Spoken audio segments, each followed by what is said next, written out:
Boa tarde, minha gente.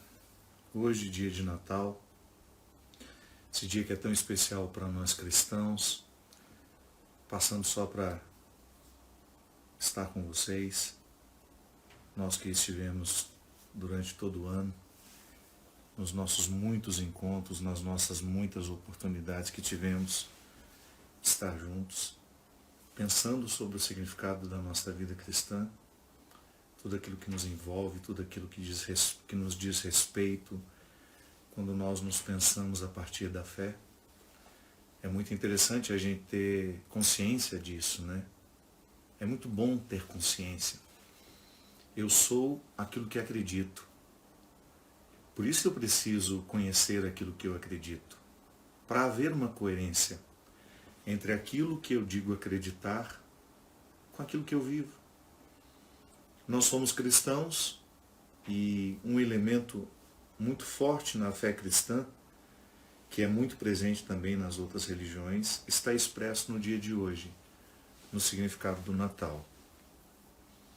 Natal é uma festa que nós simbolicamente colocamos no tempo, né? Esta festa era a festa das colheitas para os pagãos. O cristianismo pegou o significado da festa das colheitas e trouxe para a vida cristã, colocando como um marco referencial a festa da colheita, a festa do sol, é a festa de Cristo, é o nascimento daquilo que nós acreditamos ser o novo sol da humanidade.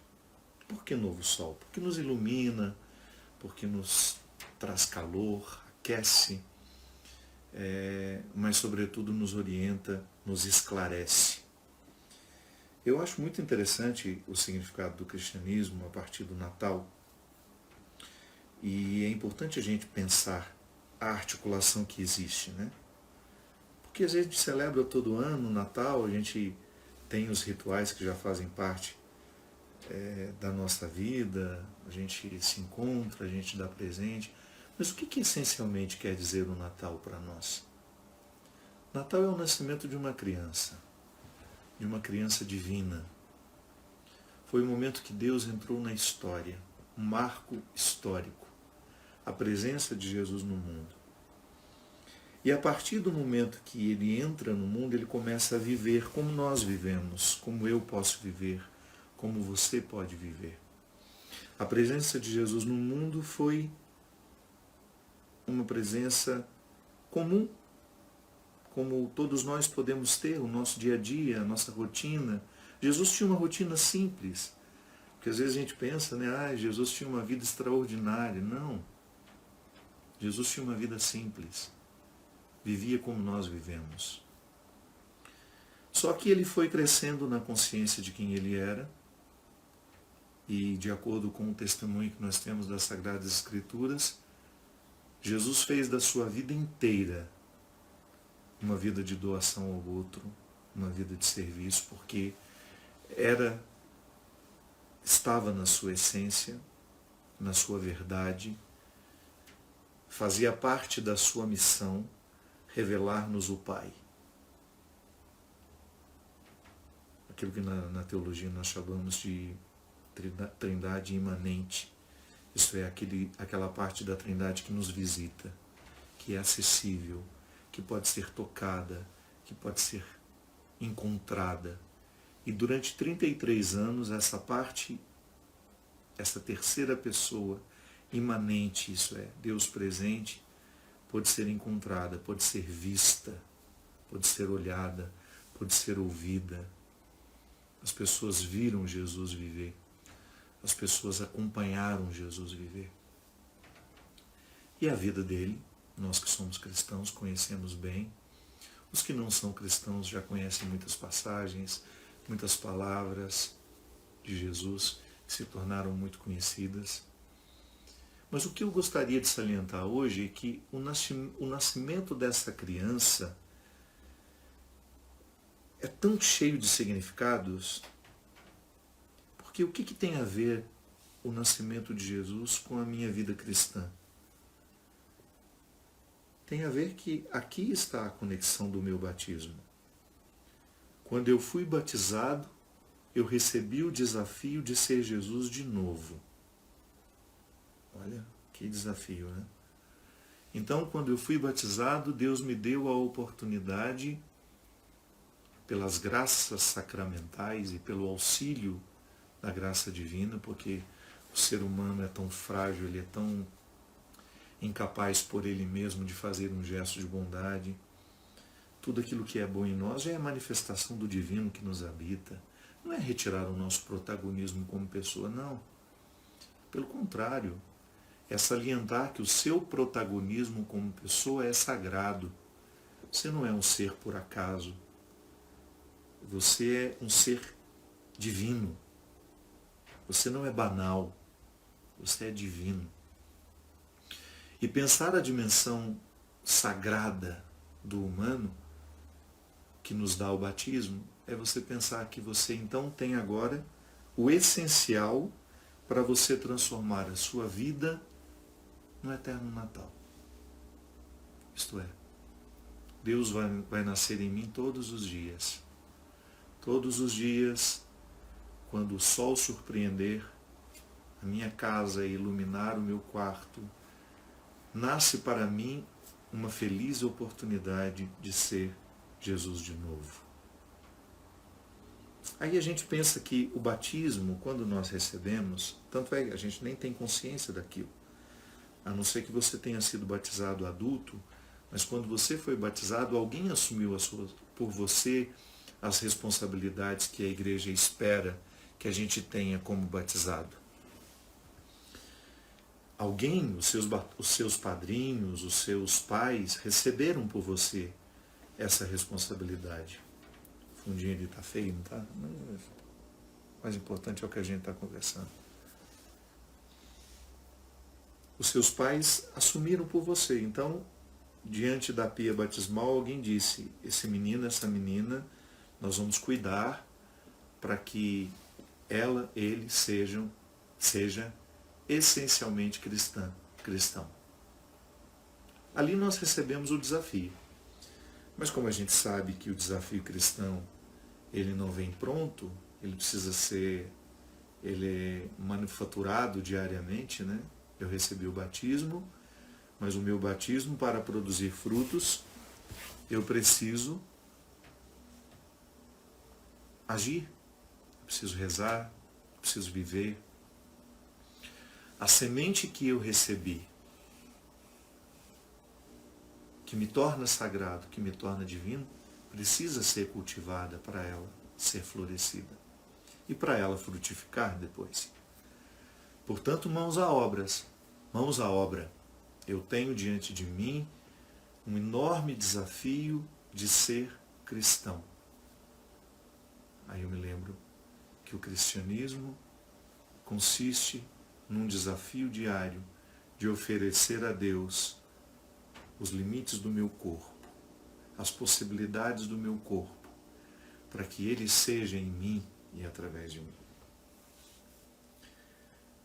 É muito corajoso celebrar o Natal, aceitar a festa do Natal como uma mística de vida.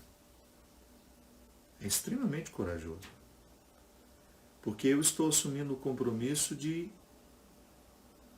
ser Deus por onde eu vou, ser a presença de Jesus por onde eu vou. Você pode falar assim, nossa, mas isso parece tão herético, não é? Parece mesmo. É quase herético. O que o cristianismo propõe aos olhos de muito é quase uma heresia. É a gente dizer que nós somos Deus de novo, presente no mundo, agindo. Que quando nós assumimos a essência do Natal, quando nós assumimos a essência do cristianismo na nossa vida, nós nos transformamos em Jesus. E com as características de cada um, que é mais interessante.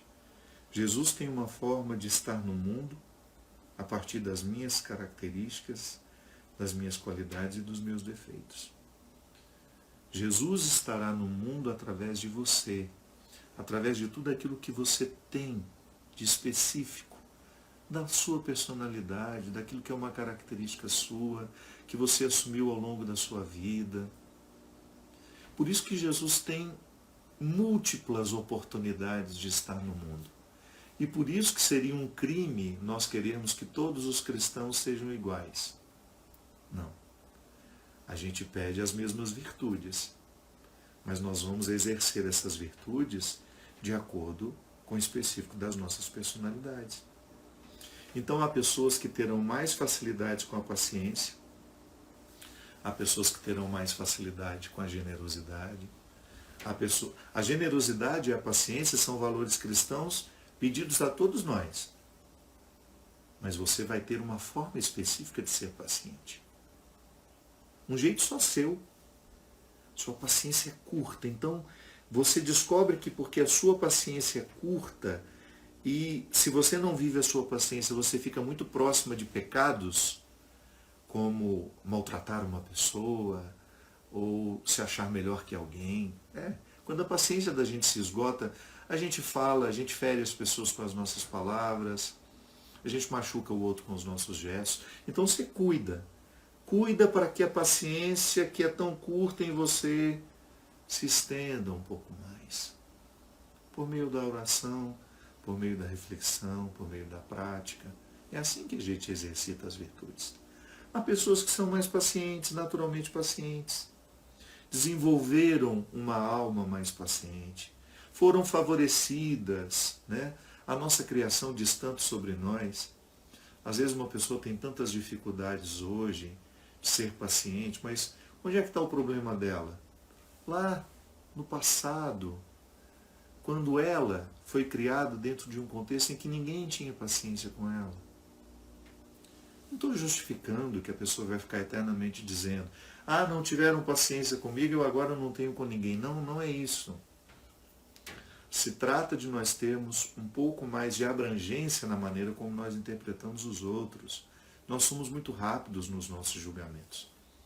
Então há pessoas que têm mais facilidade de ter paciência, outras menos. E aí a gente vai pedir de acordo com a nossa característica. Mas de repente você é menos paciente, mas você é muito mais generoso do que eu. Tem uma facilidade enorme em ser generoso. Talvez tenha crescido num contexto de muita falta, de muita ausência. E eu sei que isso pode gerar egoísmo em algumas pessoas, mas em você não. Faltou tanto para você que quando você teve, você soube dividir. Doeu tanto em você não ter, que quando você teve, você não suportava ver doer em quem não tinha. O contrário também é verdadeiro. Faltou tanto para você que quando você teve, você não quis dividir. Está vendo como nós, por causa de um mesmo motivo, nós podemos ter reações diferentes? Por que você é egoísta? Porque me faltou muita coisa. Por que você é egoísta? Porque me sobrou muita coisa. Por que você é egoísta? Porque me faltou e eu não soube depois, quando tive, dividir. Aí você pergunta por que soube dividir. Por que você não é egoísta? Porque me faltou e no momento que tive, eu soube dividir. O mesmo motivo, a mesma situação que poderia traumatizar, provocando uma alma nobre. Então, Deus nos pede a vivência das virtudes, a todos. Eu preciso ser um homem virtuoso. Se eu quiser ser cristão, eu tenho que ser virtuoso. Eu tenho que ser honesto. Eu tenho que ser verdadeiro.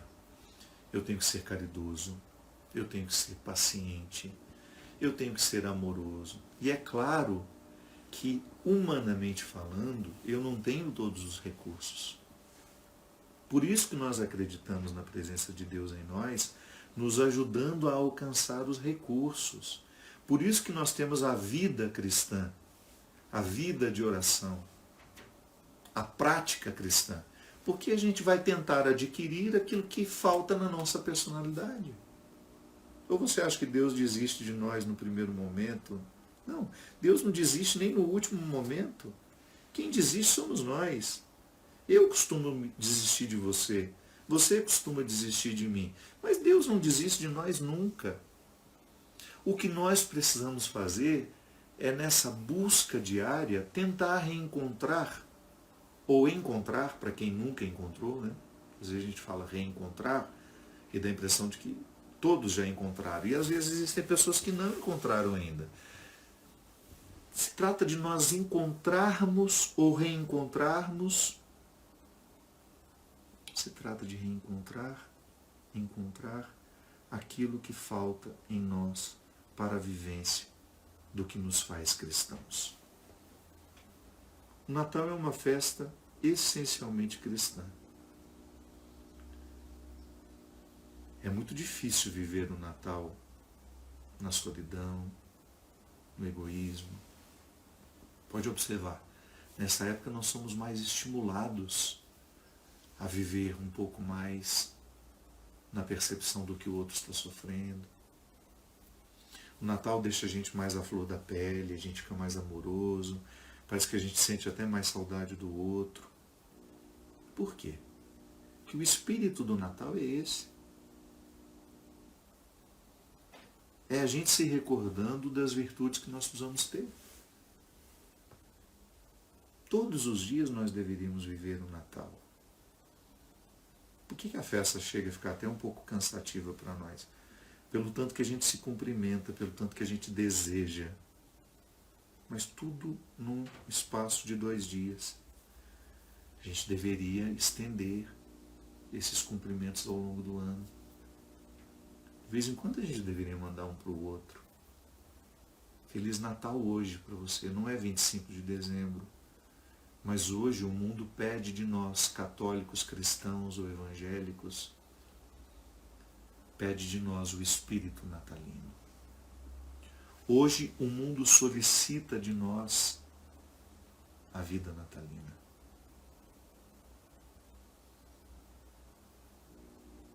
O espírito natalino não pode se resumir ao 25 de dezembro.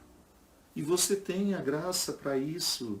Você foi batizado, você foi imerso na vida de Cristo. Ou se você não foi batizado ainda, mas você já aderiu a Jesus. É tão importante aderir a Jesus até mesmo antes do batismo.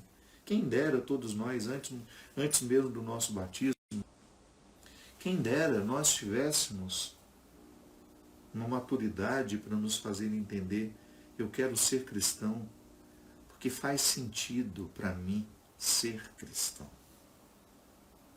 Não quero ser uma pessoa egoísta, não quero ser uma pessoa mentirosa, não quero ser uma pessoa que engana outras, que trai, que ludibria. Quero ser uma pessoa que sabe viver o desapego. Quero ser uma pessoa que sabe viver no dia a dia a humildade, de reconhecer o papel dos outros na minha vida, de identificar que os outros são importantes na minha história, que eu não posso ser quem eu sou sozinho. É o espírito do Natal, no ano inteiro, que nós precisamos viver. Ou então a gente não é cristão, você também tem o direito de dizer, olha, cansei disso, não faz sentido para mim. Vai buscar outra religião, vai buscar outra forma de compreender o mundo, a vida, vai buscar outra espiritualidade. Mas se você quer crescer como cristão, você precisa ter esse espírito do Natal que a gente percebe tanto agora, todos os dias da sua vida. E é tão lindo, minha gente, é tão lindo. Uma vida cristã bem vivida, quantos frutos ela produz. Quantos frutos. E quanto testemunho ela oferece. Eu estava falando, acho que na semana passada, de como o testemunho cristão do padre Júlio Lancelotti me comove. Muitas pessoas quiseram desqualificar o que ele faz. E é tão natural isso porque o cristão é perseguido mesmo. Eu nem prestei atenção em quem queria desqualificá-lo, porque eu já conheço há anos. Não conheço o padre Júlio Lancelotti de agora. E olha que eu nem convivo com ele. Temos contato. Até disse para ele que quero muito estar com ele, depois que passar toda essa confusão. Mas Eu conheço o padre Júlio Lancelotti do tempo que eu era seminarista. E ele trabalhava aqui em Taubaté. Ele era o responsável, eu acho que no estado de São Paulo todo, pela pastoral carcerária.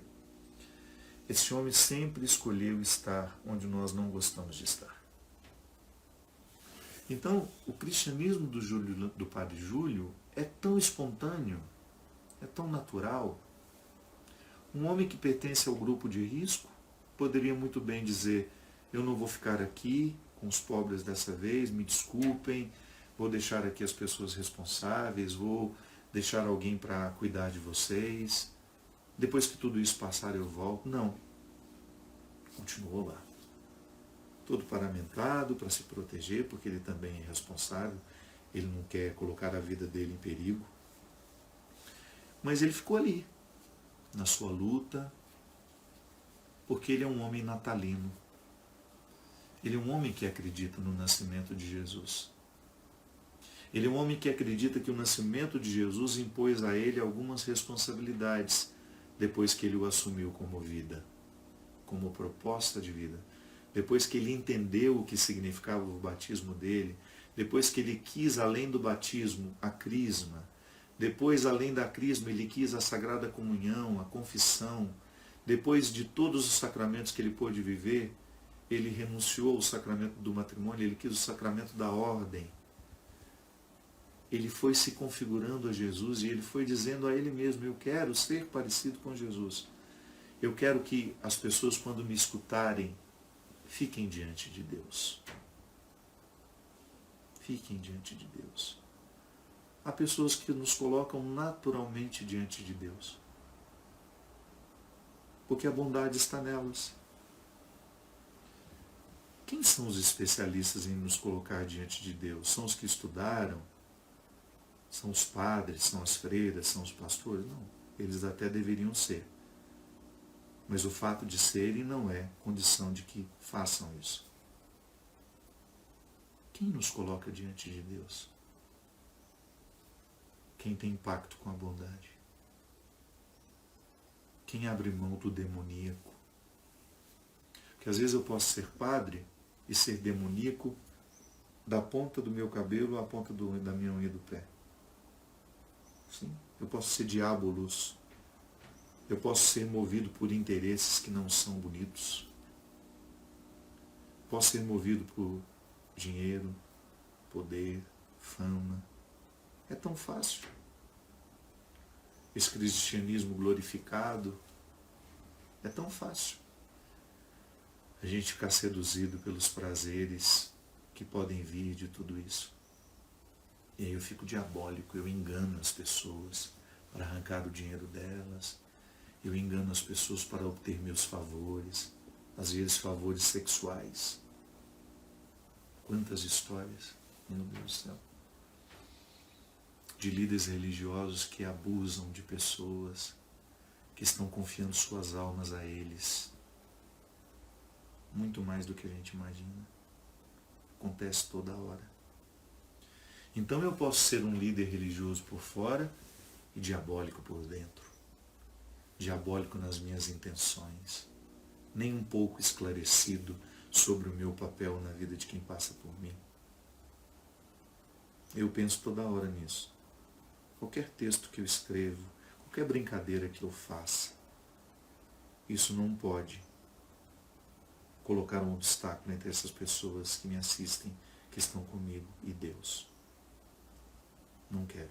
Eu quero pertencer ao grupo natalino. Ao grupo natalino.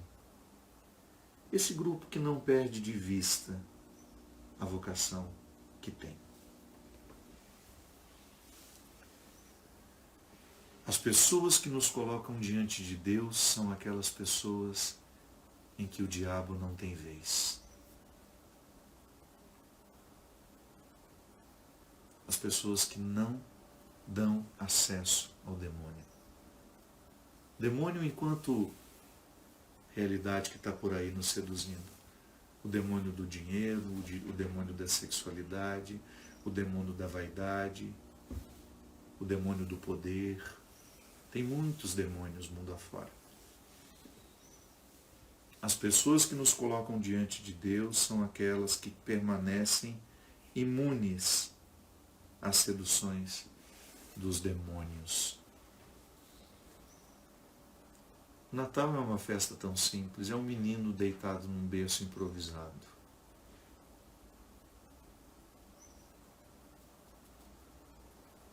É uma festa que nos mostra um nascimento improvisado, improvisado, improvisado. E com as companhias mais aleatórias, né? Um burro, uma vaquinha, e aí você imagina o seu presépio. Deus nasceu pobre, escolheu ser pobre e morreu bandido, na condição de bandido, não bandido. Morreu na condição de bandido. Da manjedoura ao Calvário a uma proposta de vida. Em nenhum momento Jesus sentou-se com os poderosos. Em nenhum momento Jesus fez pacto com aqueles que destruíam o seu povo. Em nenhum momento Jesus fez pacto com os religiosos que extorquiam a fé das pessoas. Em nenhum momento Jesus fez pacto com as pessoas que enganavam as outras por meio da religião. Da manjedoura ao Calvário, um itinerário absolutamente desconcertante. Jesus fazendo questão de encontrar os que não estavam no caminho, fazendo questão de reintegrar os que nós não queremos ter por perto, amar os que nós não amamos com facilidade, ficando amigo de quem a gente deixaria do outro lado da porta. Esse menino, aparentemente indefeso, é um profeta. Esse menino, aparentemente indefeso, vai mudar o mundo. E vai mudar o mundo de forma radical. Nunca mais fomos os mesmos depois que a história conheceu Jesus. E é claro que fizemos absurdos em nome dele.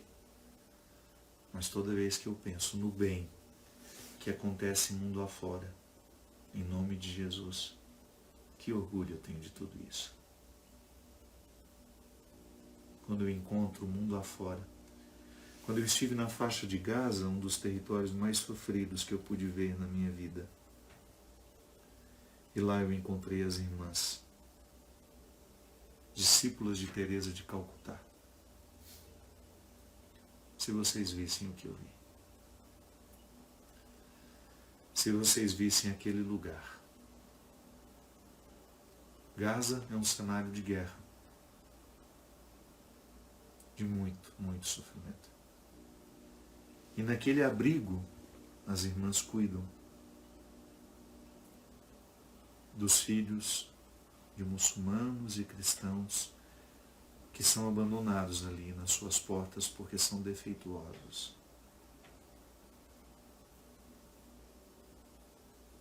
Quando eu fui, o abrigo estava lotado, não podia receber mais ninguém. Eram mais ou menos umas 70 crianças, a maioria com microcefalia, por causa das condições de higiene que vivem ali. As gestações são muito difíceis. Eu me lembro que eu tinha alguns dólares no bolso que eu tinha levado.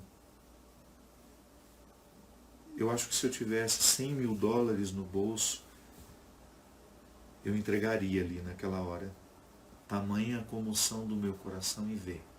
Acho que eu tinha uns 200 dólares, uma coisa assim, não me lembro tanto o valor.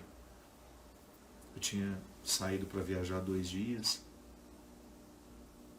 E eu me lembro que no meu impulso de tirar e dar à irmã, ela disse, não. Reze por nós. Nós não recebemos dinheiro. Aí depois eu fui entender que é uma regra da congregação. Meu Deus do céu. Ali naquele momento, se você quiser entrar em comunhão, não adianta pagar a conta. É isso que quer dizer isso. Entrar em comunhão é entender o que está acontecendo ali. Alguém está amando em nome de Jesus. Eu sei que você já escutou essa frase, em nome de Jesus, até de maneira jocosa, numa piada, ou numa coisa que você fala, nossa, em nome de Jesus. Nós já banalizamos muito isso, mas aos que não banalizaram,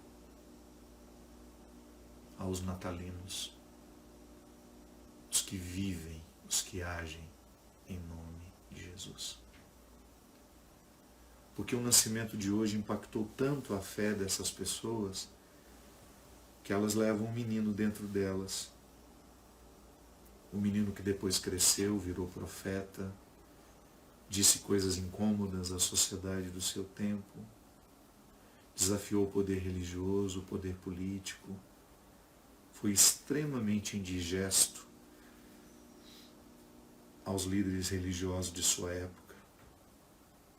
Esse menino cresceu, esse menino que nasceu dia 25 de dezembro, no simbólico dessa data, festa das colheitas, dia do Rei Sol. Esse menino, quando cresce dentro de nós,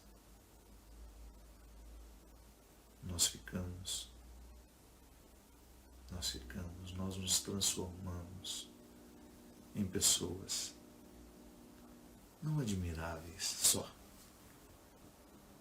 que dá a impressão que é vaidoso, né? O que Deus faz com a gente. Não. Saia dessa perspectiva.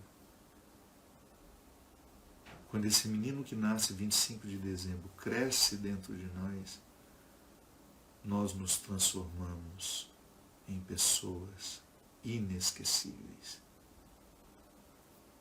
Nunca nos esquecemos de alguém que nos colocou diante de Deus.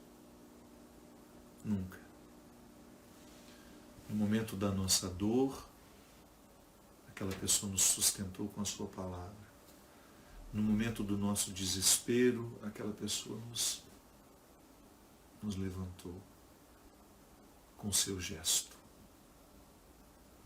No momento da nossa ignorância que nos fazia sofrer tanto, aquela pessoa entrou dentro de nós, nos ajudando a limpar a ignorância e pensar de um jeito novo. Metanoia. Transformação da mentalidade. Nunca esquecemos, nunca mais poderemos esquecer uma pessoa que fez isso por nós.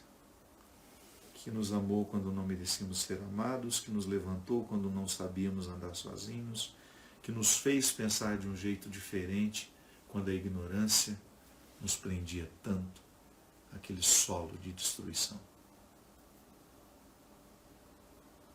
É a forma mais simples de entender o Natal. Celebra-se verdadeiramente o Natal quem assume o desafio de ser Jesus de novo, pela vida, na oportunidade de ser quem somos, de postar o que postamos, de falar o que falamos, de promover o que promovemos. Ser Jesus de novo na amizade, no casamento, na filiação, no trabalho que você exerce. Ser Jesus de novo em toda e qualquer oportunidade que você tem de ser quem você é.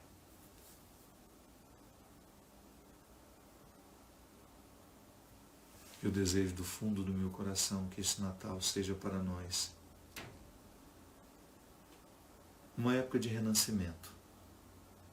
Eu sei que nós estamos todos muito cansados, esgotados emocionalmente. Muitas pessoas acumulando perdas,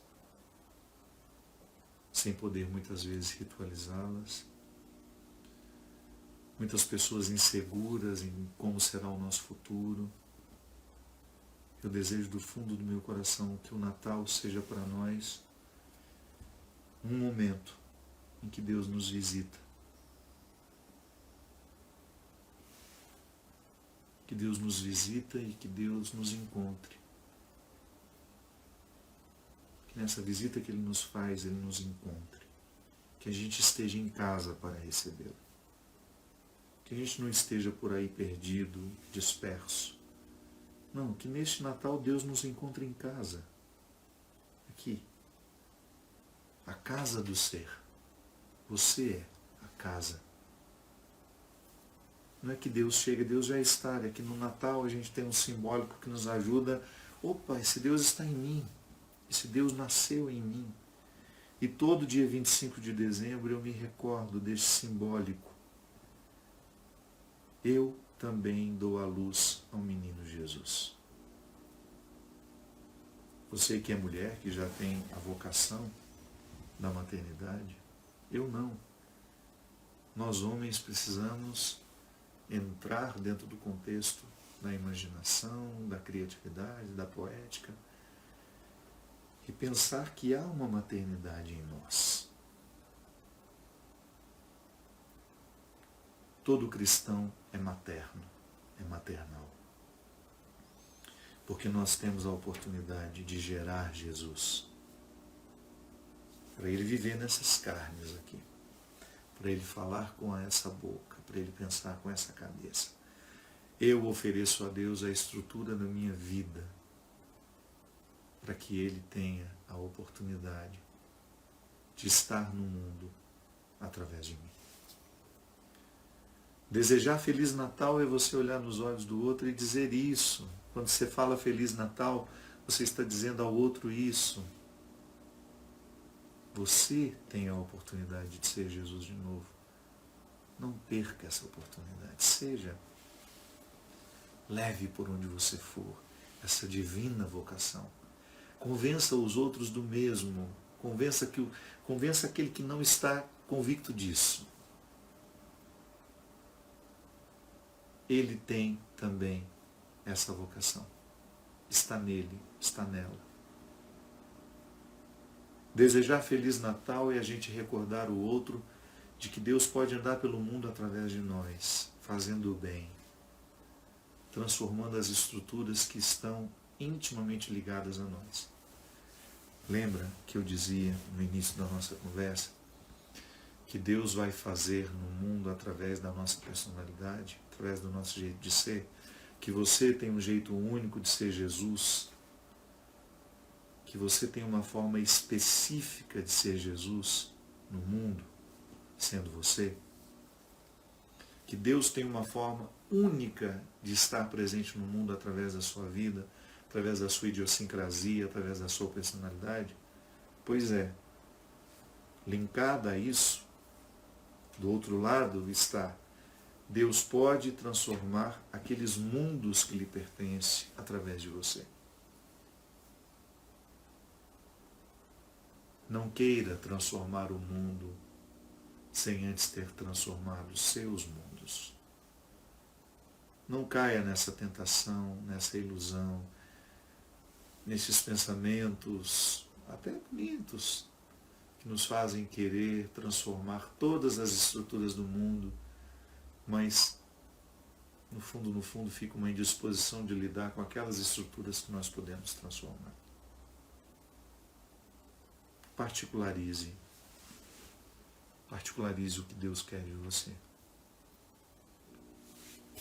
Ofereça a Deus a oportunidade de transformar o seu mundo, o seu local, a sua estrutura, essa parte que lhe cabe, esses metros quadrados que lhe dizem respeito. Feliz Natal para você. Feliz Natal para você. Aceite o desafio lindo que existe neste Feliz Natal. Feliz renascimento. Feliz convicção de que Jesus está em você. E que hoje você pode levá-lo mundo afora. Feliz Natal. Por trás deste Feliz Natal, eu estou lhe recordando de tudo aquilo que é sagrado na sua vida. Que às vezes você fica esquecido, mas que a festa do Natal nos ajuda a lembrar. Muito obrigado. Que essa semana seja de reflexão, de mudanças, de novas perspectivas. Este intervalo entre Natal e Ano Novo, ele pode ser muito fecundo para nós. Não criando metas que a gente não vai nem poder viver, mas quem sabe trazendo mais para perto esse mundo que nós queremos transformar, que está tão ao nosso alcance, quando a gente assim percebe. Quando a gente particulariza, quando você sai da configuração extensa demais e você particulariza. O mundo que eu posso transformar está aqui, diante de mim, e tem nome. É a minha vida. Derrame sobre nós a bênção e a proteção do céu, do Deus Todo-Poderoso, Pai, Filho e Espírito Santo. Amém. Obrigado pela sua companhia, desculpe o improviso. Eu não estava programando de fazer, mas de repente senti um desejo no meu coração e vocês vieram. Muito obrigado.